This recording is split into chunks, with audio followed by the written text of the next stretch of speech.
I study online में आपका स्वागत है। अपन मैकेनिक्स के बारे में डिस्कशन कर रहे थे और द्रव्यमान केंद्र के लिए जितने भी कॉन्सेप्ट्स होते हैं अपन ने सारा डिस्कशन किया था। अब एक वेरी इंपॉर्टेंट लॉजिक आता है कि जब आपके पास कोई निर्देश तंत्र होता है और मैकेनिक्स में बिना निर्देश तंत्र कोई काम नहीं होता। इस बात को शायद मैं बहुत बार रिपीट कर चुका। मीन्स आपको रेफरेंस लेना ही होगा तब भी आपका काम होगा। इतने टाइम आप क्या पढ़ते थे कि इसमें यदि कोई पार्टिकल रखा है तो उसका मास क्या मानते थे, कोई मास m, या फिर क्या कहते थे m1, या फिर मास क्या मानते थे m2। ठीक है जी। लेकिन अब क्या कहा गया, यदि आप दो मास ले लो जिसमें से एक मास m1 है दूसरा मास m2 है, तो इनकी गति का अध्ययन किस प्रकार से करोगे। तो इनकी गति का अध्ययन एक टॉपिक के द्वारा किया जाता है और उस टॉपिक का नाम होगा सम्मानित द्रव्यमान। इंग्लिश में बोलते हैं रेड्यूस्ड मास।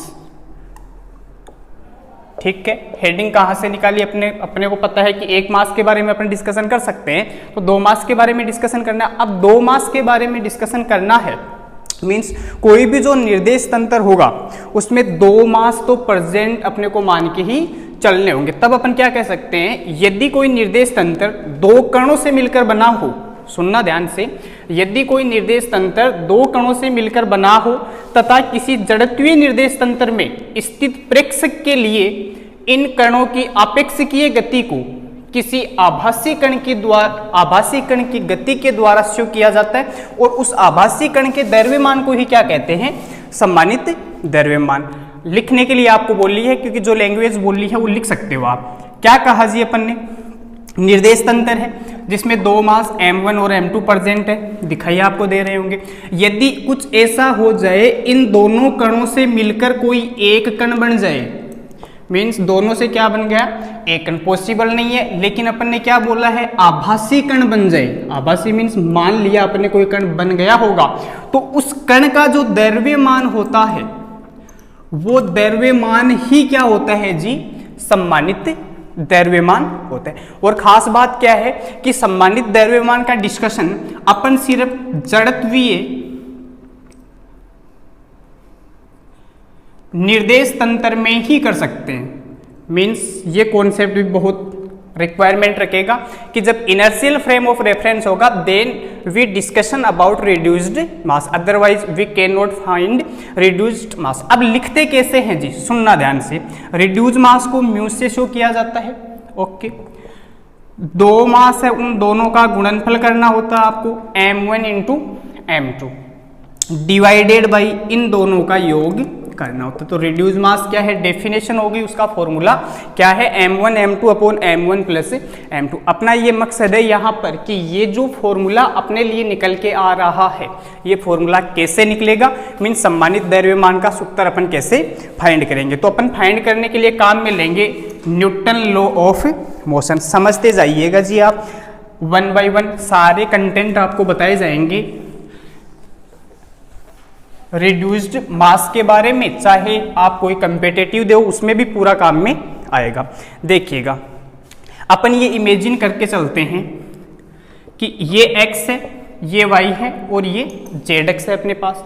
इसमें कोई दो कण लेने, क्योंकि सम्मानित द्रव्यमान का डिस्कशन करना है। फर्स्ट जो पार्टिकल है उसका मास m1 मैंने मान लिया, ओके।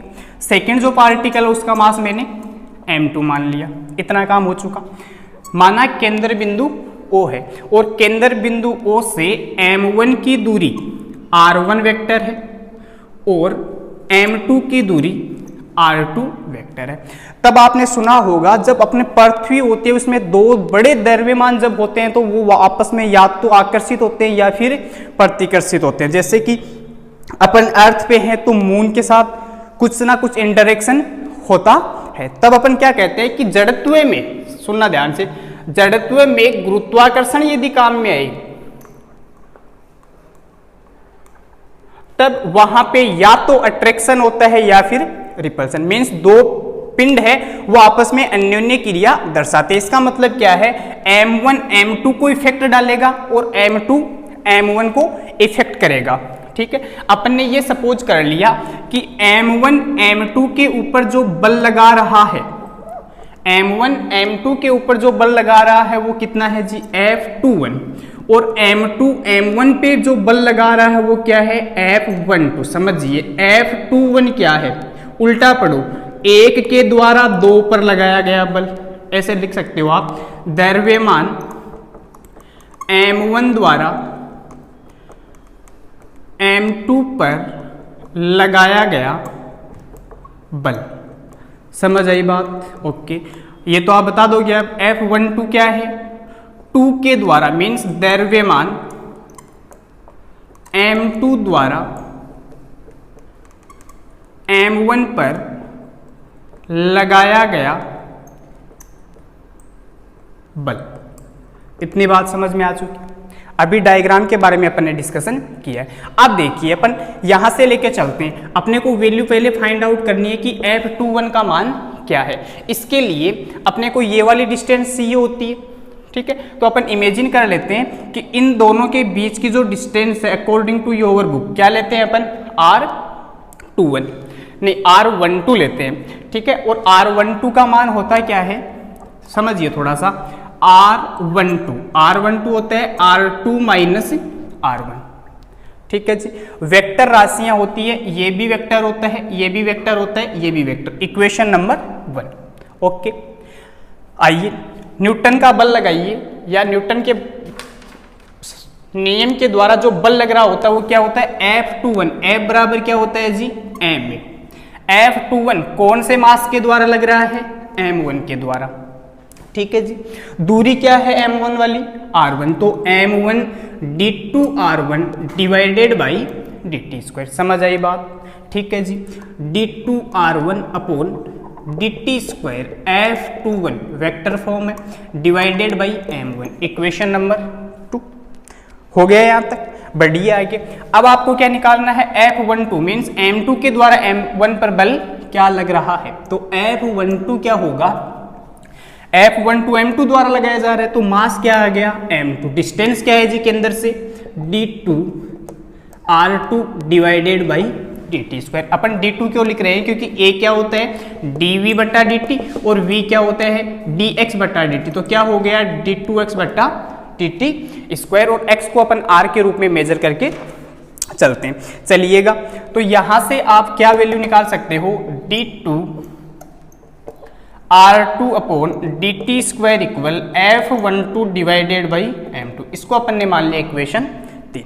अब देखिए आपके पास d2 R1 बटा dt² है, d2 R2 बटा dt²। तो आपका नेक्स्ट टास्क क्या होगा, यहां से वैल्यू आपको फाइंड आउट करनी होगी कि इस समीकरण का यदि 2 बार आप अवकलन करो, देखिएगा समीकरण 1 का 2 बार डिफरेंशिएशन करने पर क्या मिलेगा, d2 R12 divided by dt²। R vector होगा हर जगह, R2 का क्या होगा d2 R2 बटा dt² minus d2 R1 upon dt²। इसको अपन कितना मान लेते हैं, समीकरण 4। अपन ने ये वैल्यू क्यों निकाली, क्योंकि जब अपने को R12 चाहिए होता है तब अपने को ये वाला काम करना पड़ेगा, और अपनी सुविधा के लिए ये वाली वैल्यू निकाल लेते हैं, ठीक है ना। जैसे यहाँ अपन R12 पढ़ते हैं ना, वैसे R21 भी पढ़ा जाता है, लेकिन अकॉर्डिंग टू योर बुक बता देते हैं थोड़ा सा। R21 नहीं, 12 नहीं होके क्या होता 21, तो R1 माइनस R2, पूरा डेरिवेशन इस फॉर्म में चेंज हो जाता, ठीक है जी। समीकरण 4 में कहां से रखोगे, 2 व 3 से मान रखने पर, 2 व 3 से मान रखने पर क्या मिलेगा अपने को, d2 R12 divided by dt² that equal R2 वाला ये रहा F12 divided by M2, okay, minus यहां से रखोगे तो F21 डिवाइडेड बाई M1। इतना काम हो चुका। लेकिन न्यूटन की गति के तीसरे नियमानुसार, third law of motion,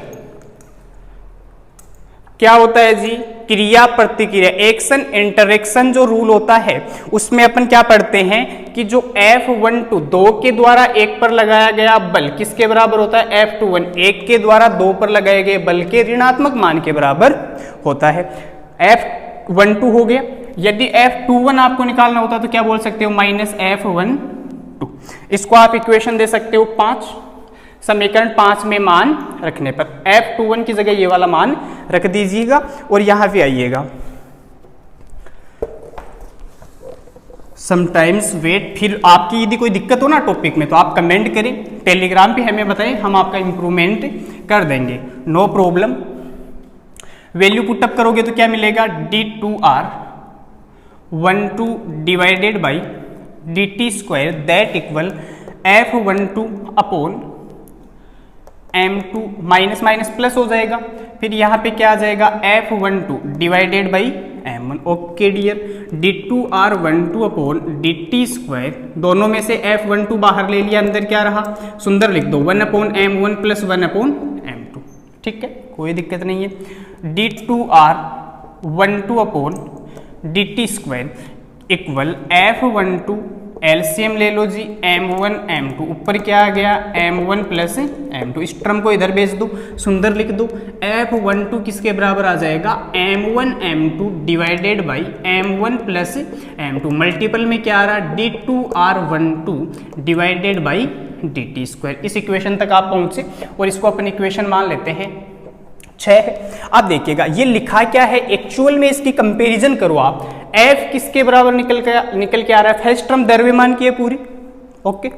second term पूरी किसकी है, देखो स्थिति का 2 बार अवकलन क्या होता है, एक्सेलरेशन होता है, तो f बराबर क्या है m। यदि इस समीकरण से इसकी तुलना करने पर we find out this term is the mass term, समझना ध्यान से, this term will mass term, so we can define this mass term will mu, vector नहीं होता म्यू, मान क्या हो जाएगा m1 m2 divided by m1 plus m2। समझे इस बात को।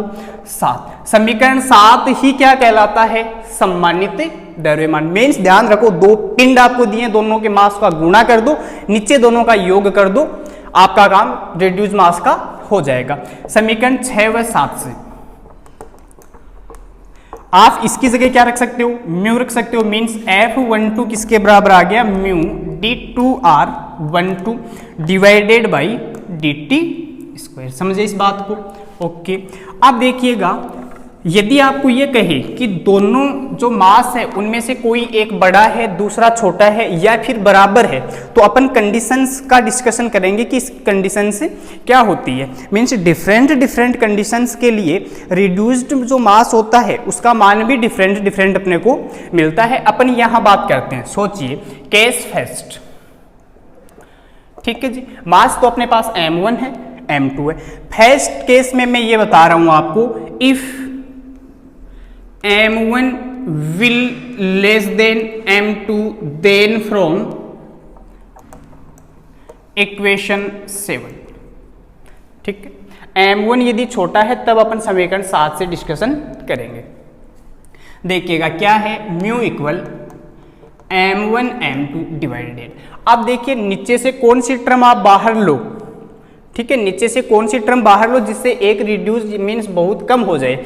चलो मैं एक करके बताता हूं। m2 यदि मैं बाहर लूं यहां से, तो बच्चा क्या, यहाँ पे तो 1 रह गया, ठीक है जी, प्लस यहाँ पे क्या रह गया m1 डिवाइडेड बाई m2। क्या कहा गया है, m1 बहुत कम है। देखिएगा m1 यदि बहुत कम है किससे, m2 से, तो m1 बटा m2 का मान अप्रोक्सीमेट किस तरफ चला जाएगा, 0 की तरफ चला जाएगा। क्यों चला जाएगा, क्योंकि छोटी संख्या में बड़ी संख्या का जब अपन भाग देते हैं तो वो और भी क्या हो जाती है, छोटी हो जाती है। तब अपने को क्या मिलेगा, mu equal to m1 m2 divided by m2, यहाँ 1 रह गया, फिर क्या रह गया 0, m2 से m2 चला जाएगा, ठीक है। Finally we find out mu equal किसके इक्वल हो जाएगा, m1। मीन्स क्या निष्कर्ष निकला कि जब ये वाला केस है तो जो सम्मानित द्रव्यमान है वो छोटे वाले द्रव्यमान के बराबर होता है। अपनी भाषा में याद रख सकते हो। इसका यदि उल्टा होता तो क्या करते, वो भी देख लीजिए। केस सेकंड क्या है जी, if m2 less than m1 then from equation 7, तब समीकरण 7 से क्या निष्कर्ष निकलेगा, mu equal m1 m2 divided by, यहाँ पे बाहर m2 लिया था, इस बार m1 ले लो, ये लो m1 1 plus m2 upon m1। यहाँ से देखो m1 का मान बहुत बड़ा है, वापस कर सकते हो m2 बट्टा m1 वाली टर्म किसके रिड्यूस हो जाएगी 0 की तरफ, तो mu equal to m1 m2 divided by m1, यहाँ पे क्या रहा 1 प्लस 0। देखिए m1 से m1 तो म्यू क्या निकल के आ गया m2। क्या निष्कर्ष निकला यहाँ पे भी, इसका द्रव्यमान भी किसके बराबर होता है, छोटे हो। तो बस इस बात को पकड़ लेना कि जब रिड्यूस्ड मास की अपन बात करते हैं तो कंडीशंस का यदि अध्ययन करें तो रिड्यूस्ड मास हमेशा छोटे वाले मास के बराबर होता है। बस एक लाइन याद रख लो कि रिड्यूस्ड मास में कंडीशन जब पैदा हो जाए तो म्यू का मान किसके बराबर होता है जी, छोटे वाले मास के बराबर होता है। ठीक है डियर, छोटे वाले द्रव्यमान के इक्वल होता है। ये इक्वेशन यदि या फिर ये कॉन्सेप्ट पता है कभी गलती नहीं करोगे, फॉलो किया यहाँ तक। लेकिन ये भी तो कह सकता आपको कि यदि इन दोनों मास को मैं बराबर कर दूं तो मेरे लिए क्या निकल के आएगा, उसका भी अपन डिस्कशन कर लेते हैं। देखिएगा case third, if m1 equal किसके m2, then from equation 7 equation ये है, क्या हो जाएगी म्यू इक्वल m1 की जगह m, अपन सपोज करते हैं m1 बराबर m2 है तो कोई द्रव्यमान क्या है m। ठीक है, देखिएगा m into m divided by m plus m। Okay, mu equal to m square divided by 2m, m से m चला गया, म्यू इक्वल किसके हो गया m बाई 2। अब देखिएगा क्या लिख सकते हो, म्यू बराबर आपके पास m1 बाई 2 आ सकता है, ठीक है, या फिर म्यू किसके इक्वल आ सकता है m2 बाई 2। कैसे आएगा जी, यदि मैं कह देता आपको कि इस वाले इक्वेशन में आप m2 की जगह m1 रख दीजिए, क्योंकि दोनों बराबर है। m2 की जगह जब आप m1 रखोगे तो ये वाला रिजल्ट आ जाएगा, m2 रखोगे तो ये वाला रिजल्ट आ जाएगा। तो अपन ने इसका एक स्टैंडर्ड रिजल्ट ही मान लिया कि यदि सम्मानित द्रव्यमान के लिए दोनों मास बराबर होते हैं तो किसी एक मास का आधा सम्मानित द्रव्यमान प्राप्त होता है। समझे, अच्छा टॉपिक है। ठीक है, अब बात ये आती है कि हमें 1 2 4 एग्जाम्पल आप बताइए कि सम्मानित द्रव्यमान के एग्जाम्पल किस प्रकार के होते हैं। चलिए एग्जाम्पल्स की स्टडी करते हैं। एग्जाम्पल्स ऑफ रिड्यूस्ड मास, तो 3 मुख्यतः रिड्यूस्ड मास के एग्जाम्पल होते हैं। पहला होता है हाइड्रोजन परमाणु का सम्मानित द्रव्यमान, reduced mass of hydrogen atom.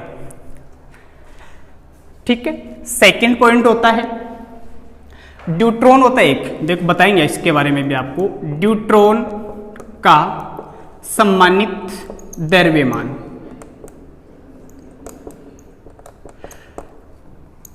Third जो अपन पढ़ा था अपने रदरफोर्ड स्कैटरिंग के बारे में पूरा, मीन्स कोई अपने लिए पृथ्वी ग्रह या उपग्रह इनमें से किन्हीं 2 पिंडों को अपन जोड़ दिया जाता है तो इनसे बनने वाले तंत्रों का सम्मानित द्रव्यमान।